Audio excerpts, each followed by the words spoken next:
Hi, I'm Carrie Wyatt Kent.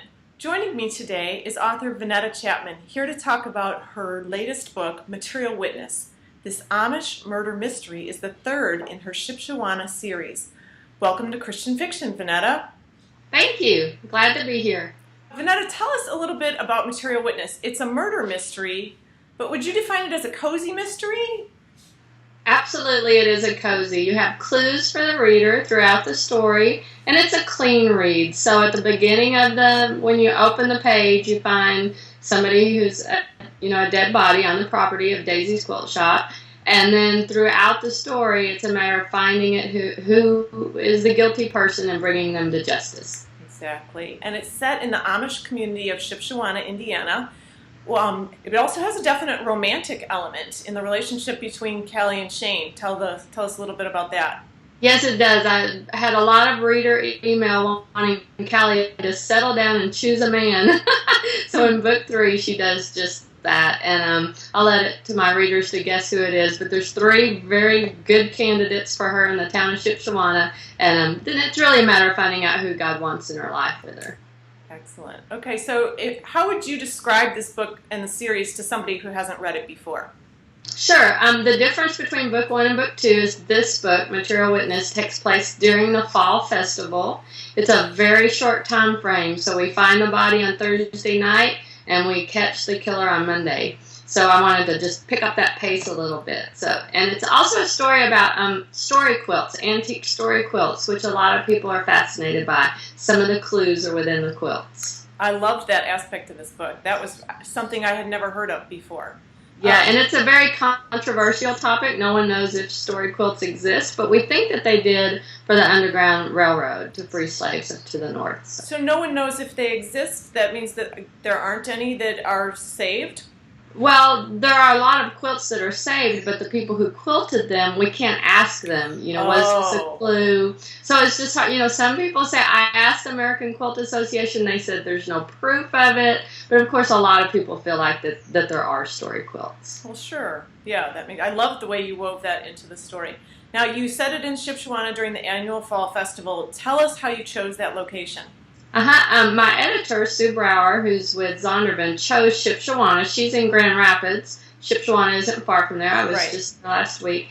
But we wanted someplace people hadn't written about a lot, like Pennsylvania or Ohio. I love both of those places. We wanted someplace a little different. Shipshawana is fun because it's a town of 600 people, very small. Everyone knows everyone, so you would know who to suspect. But then during the festival days, actually they have a big auction every week, and during the auction days the town population goes up to 35,000. Wow. So you have a town of 600 and a police force for 600, and then you have this crowd of 35,000 people coming in 2 days a week. So that makes for a lot of fun. Great, and great timing for a murder if you're going to do that, right? Exactly. You want to do it while it's 35,000, not while it's 600. So. Exactly.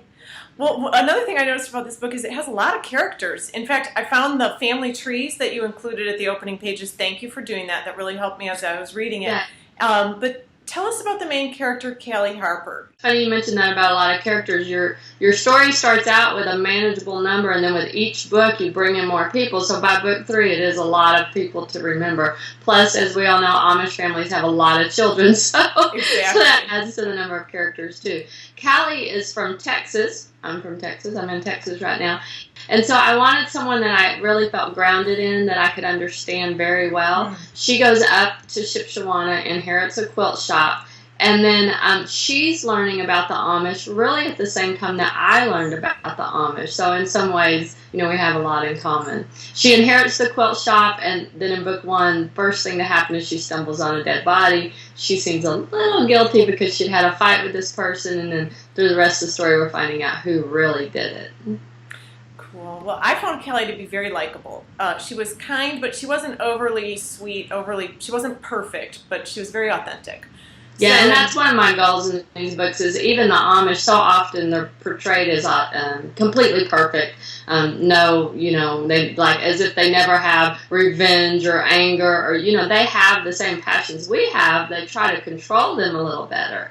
So, I try to make none of my characters perfect. They're human beings, which Kelly came across that way, definitely. Very authentic. And I had people in Shipshewana who are Amish who read it, and they liked that part about the story. One, how the English and the Amish work together, but also how the Amish aren't, falsely portrayed as just these perfect people who just walk around, always praying and gardening. I mean, there are other things. They have the same lives we have, so.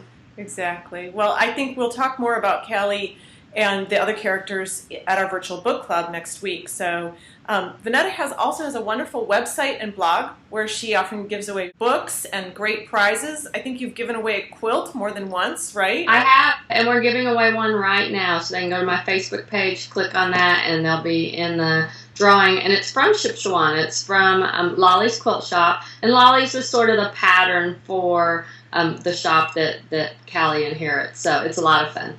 Excellent. Well, and you can also go to VannettaChapman.com. We'll put that on the screen for you. Vannetta, thanks for taking the time to chat with us today. Friends, if you have not read Material Witness, get a copy today and read it. We will be discussing it at the Christian Fiction Facebook page at our virtual book club, which is next Monday, September 24th at 8 p.m. Central, and we would love to have you join us. And of course, Vannetta will be stopping by to chat with the book club as well. So see you soon. Thanks for being with us, Vannetta. Thank you.